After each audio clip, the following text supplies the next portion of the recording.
असद अब्बास साहब, मरीम नवाज की काम पे तनकीद हो सकती है, लेकिन ये जो उनके ऊपर पर्सनल तनकीद हम कई दफ़ा देखते हैं, ये इसको कंडेम करना चाहिए, नहीं होनी चाहिए?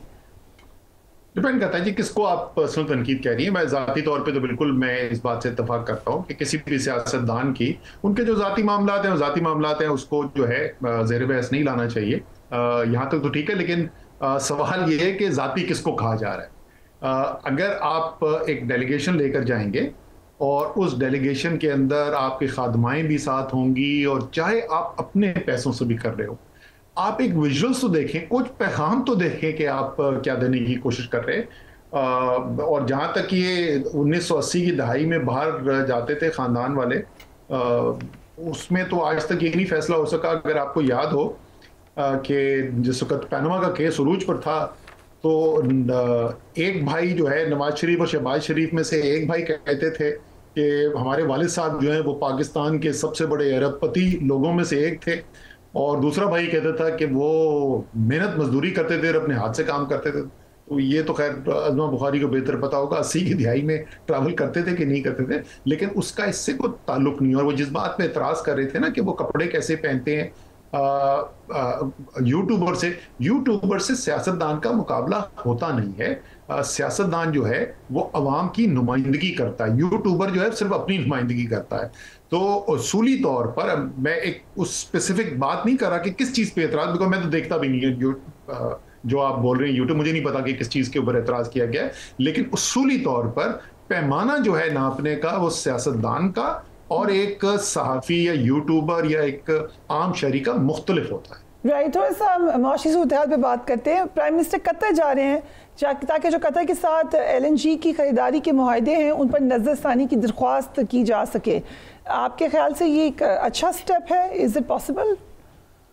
जी, बहुत ज्यादा नुकसान हो रहा है। काश वो मुआहदे करने से पहले, क्योंकि अगर आपको याद हो तो यही मुस्लिम लीग नून की हुकूमत थी जिन्होंने ये ओरिजिनली कतर के मुआहदे किए थे। काश वो मुआहदे करने से पहले जो है जरा सी दूरअंदेशी का ख्याल किया जाता। लेकिन अब जो सूरत हाल है उससे बहुत ज्यादा नुकसान हो रहा है, और अगर ये उस डील को चेंज कराने में कामयाब हो जाते हैं तो उससे बेहतरी हो। ओके, सो हुकूमत से बिजली और गैस के मामले पे आपके नज़र में कुछ गलती हुई है? उन्होंने प्रॉमिसेस किए कि हम सस्ती कर देंगे, बेहतर होगा, लेकिन वो कर नहीं सके, या IMF के आगे कुछ हो ही नहीं सकता? IMF से कोई ताल्लुक नहीं, ये इसका तबाह बर्बाद करके रख दिया पाकिस्तान के बिजली के निज़ाम को। आप जिस वक्त ये, मैं आज बात नहीं कर रहा, जिस वक्त ये पॉलिसी आई थी जिसके तहत ये हजारों मेगावाट की मंसूबे लगाए गए, उस वक्त मैंने सिर्फ सियासी तौर पर एक प्रेस कॉन्फ्रेंस करके नहीं इतराजात किए थे, बाकायदा नेपरा के अंदर रिव्यू पिटिशन डाली थी जिसके अंदर हमने शवाहिद से बताया कि दुनिया के अंदर यही कारखाने जो हैं वो इससे बहुत कम कीमत के ऊपर लग रहे हैं, और जो मुनाफा उनको दिया जा रहा था वो मुनाफा भी हमने कहा है ये बहुत ज्यादा है। आप, और तीसरी चीज ये कि जितने कारखाने लगाए जा रहे थे उतनी बिजली की खपत नहीं थी। तो उसके नतीजे के अंदर यह हुआ, क्योंकि आपने महंगी बिजली बनाई, जरूरत से ज्यादा बिजली बनाई, आपने पूरी मईशत डुबो के रख दी है। अब वो देखें अल्लाह का निजाम, आज वही फैसले जो किए हुए थे, और आपको सबसे मजेदार बात बताऊं कि आखिर में जो प्रोजेक्ट लग रहे थे वो वफाकी हुकूमत मुस्लिम लीग की नहीं लगा रही थी। उन्होंने कहा था बहुत हो गया, अब बस बंद कर दो और नहीं लगाते। वजीर आला पंजाब जनाब शहबाज शरीफ ने कहा कि नहीं जनाब, मैंने जो है LNG के 4 प्लांट और लगाने हैं, और मजीद पंजाब हुकूमत की तरफ से शहबाज शरीफ ने कहा अब वो संभाला नहीं जा रहा, उसकी जो पेमेंट्स हैं वो आसमान से बाहर निकल गई हैं, और जो भी करने की कोशिश की गई है वो सिर्फ आंसू पोंछने वाली बात है। उससे कोई बड़ी बिजली की कीमत के अंदर कमी नहीं आ सकती। जिसको वो अंग्रेजी में कहते हैं ना फरिया, ओरिजिनल सिन था वो उस वक्त जब आप फैसले कर रहे थे, जब आप जरूरत से ज्यादा और जरूरत से महंगी बिजली बना रहे थे। राइट, सो PTI हुकूमत में IPPs की एक इंक्वायरी रिपोर्ट सामने आई। इसके बाद आपने IPPs से मुआहदों पर नजरसानी के लिए बातचीत शुरू कर दी थी। मौजूदा वफाकी वज़ीर जो अभी हैं अवैस लखाई साहब, उन्होंने भी ये बात कहा था कि बातचीत चल रही है। कब, कहाँ पे उसकी आपको लगता है कि क्या पोजीशन है, क्या वजह है कि वो रिफ्लेक्ट नहीं? देखिए, उस वक्त भी जो है, उस वक्त भी मुआहदे हो गए थे, और उसके नतीजे में अभी जो आपको तबाही नजर आ रही है ये कम तबाही है, क्योंकि पहले उस वक्त कुछ मुआहदे किए गए जिसकी वजह से कुछ अखराजात के अंदर कमी आई, और अभी इसी तरीके से अवैस लगारी के होते हुए भी ये काम किया गया है। दोबारा से तरमीम की गई है माहिदों के अंदर, ये अभी बोझ होने के बाद आप हालात देख रहे हैं। कसूर अवैस लगारी का नहीं है, उन्होंने तो एक इनहेरिट किया, उनको एहसास में मिले वो फैसले जो 2013 से 18 की मुस्लिम लीग नून की वफाकी और सूबाई हुकूमत ने की थी, उसका खमियाजा आज भुगत रहे। जितना उसके अवैस लगारी के बस में है उतना वो करने की कोशिश कर रहे हैं। एक और बहस चल रही है, जैसा आपने कहा कि हुकूमत की जाने की खबरें या अफवाहें गर्दिश करी हैं, एक बहस चल रही है नए सूबों की। What is your opinion on that? Administratively होने नहीं चाहिए और सूबे पाकिस्तान में? देखिए, इस वक्त जो सूरत हाल है पाकिस्तान में, ताकत जो है वो अवाम तक नहीं पहुंच रही, उसके ताकत के जो फवायद हैं वो भी अवाम तक नहीं पहुंच रहे और ना वो इख्तियारात अवाम के पास पहुंच रहे हैं। तो इसमें तो कोई शक ही नहीं है कि पाकिस्तान को डिवोल्यूशन की, पाकिस्तान को इख्तियारात की को नीचे ले जाने की, अवाम के करीब ले जाने की जरूरत है। सूबे बनाने के अंदर मसला ये है कि देखें, आपका आइन जो है वो कहता है 2/3 अक्सरियत चाहिए आपको सूबे की, 2/3 अक्सरियत चाहिए वफाक के पार्लियामान की, फिर जाके आप सूबे की हैयत बदल सकते हैं। आपको जितने भी छोटे सूबे हैं, आपको पंजाब के अलावा सिंध के अंदर भी, बलूचिस्तान के अंदर भी और खैबर पख्तूनख्वा के अंदर भी मेरे ख्याल में मुज़ाहमत मिलेगी और आप जो है सियासी पेचीदगी बहुत ज़्यादा और बढ़ा देंगे। खास तौर पे इस वक्त बलूचिस्तान के अंदर तो आप सबको पता ही है कि क्या हालात चल रहे हैं। खैबर पख्तूनख्वा के अंदर जो है दहशतगर्दी के जो हालात चल रहे हैं, उसके अलावा सियासी तौर पे वहाँ के लोगों के अंदर एक अदम इत्मीनान की सूरत हाल है। जिस लीडर को उन्होंने वोट डाला हुआ है वो इस वक्त जेल के अंदर पड़ा हुआ है। सिंध निस्बतन इस वक्त जो है वो बेहतर हालात में है।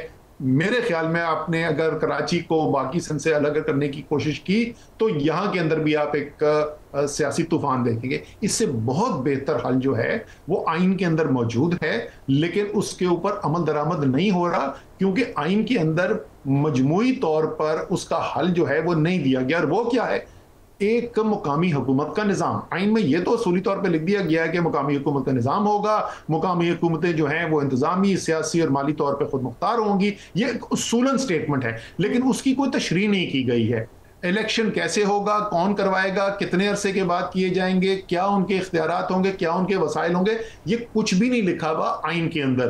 हालांकि वफाक और सूबे के जो इख्तियारात हैं, वसाइल हैं, इलेक्शन का पूरा निज़ाम है, सब का सब आइन के अंदर मौजूद है। अगर आप आइनी तरमीम करना चाहते हैं, और मैं बहुत इसके हक में हूँ, मेरे ख्याल में पाकिस्तान के लिए अशद जरूरी है कि पाकिस्तान में आइनी तरमीम करके जो मुकामी हुकूमत का निज़ाम है उसको मजबूत किया जाए। और आइन में जो आज लिखा हुआ, जैसे मैंने पहले कहा कि सियासी, माली और इंतजामी तौर पर खुद मुख्तार हो, तो आप फिर 4 से 12 सूबों पे नहीं जाएंगे, आप 150 जिलों को मजबूत मंशूर में भी लिखा हुआ है, पीपल्स पार्टी हो, पीएमएल हो, पीटीआई हो, बिल्कुल लेकिन हुकूमत में हर पार्टी के हुकूमत इस पे अमल करती है। बिल्कुल सही बात है, हर पार्टी के मंशूर में लिखा हुआ है, आइन के अंदर ये लिखा हुआ है, कोई हुकूमत नहीं कर सकती है। इसीलिए मेरा मानना यह है कि जब तक आप आइन के अंदर लिखकर पूरी तशरीह जिस तरीके से वफाक और सूबे के निज़ाम की गई है, जब तक आप मुकामी हुकूमत के निज़ाम की नहीं करेंगे, आप जो है वो कभी भी इसको इम्प्लीमेंट नहीं कर सकते। और जब तक ताकत, इख्तियार जो है वो अवाम तक, निचली सतह तक आप नहीं लेके आएंगे, इख्तियार भी अवाम के हाथ में होना चाहिए, वसाइल भी अवाम के हाथ में होना चाहिए, कोई और जो है वो अवाम के लिए उससे बेहतर सोच नहीं लगता कि उसको क्या जरूरत है। Okay, last question, where do you see PTI in the next 5 years? देखिए, ये तो बहुत सारी मुख्तलिफ हो सकते हैं एवोल्यूशनरी बात के तहरीक इंसाफ कहाँ पे जा सकती है। अगर आप शुरू करते हैं, बुनियाद से शुरू करते हैं, क्या तहरीक इंसाफ की जो सियासत है इस वक्त अवाम के अंदर मकबूलियत जो है वो पाकिस्तान की तारीख में सबसे ज़्यादा है, क्या 5 साल के बाद यही होगी? अगर आप जिस तरीके से तहरीक इंसाफ के साथ डील कर रहे हैं, इमरान खान को जेल में डाला हुआ है, वर्करों को जेल में डाला हुआ है, सजाएं हो रही हैं, पार्लियामेंटेरियंस को सजाएं हो रही हैं, तो ये मकबूलियत तहरीक इंसाफ की अगले 5 साल में बढ़ेगी, कम नहीं होगी। ये तो अवाम तो तहरीक इंसाफ के साथ ही खड़े रहेंगे। तहरीक इंसाफ एक बहैसियत एक तंजीम, एक जमात जो है वो कितनी फाल होती है, कितनी फाल नहीं होती, उसके ऊपर सवाल उठाए जा सकते हैं, लेकिन अवाम तो है वो तो एक ही जगह पे खड़े में इसलिए आप चाहे 3 साल लगा लें, 5 साल लगा लें, 10 साल लगा लें, पाकिस्तान के सियासी निज़ाम के अंदर जो बहरान है ये उस वक्त तक हल नहीं हो सकता जब तक इसका कोई सियासी हल ना निकाला जाए, और सियासी हल जो है वो तहरीक इंसाफ के बगैर निकल नहीं सकता। Right, Asad Umar sahab, thank you so much for joining us on the programme.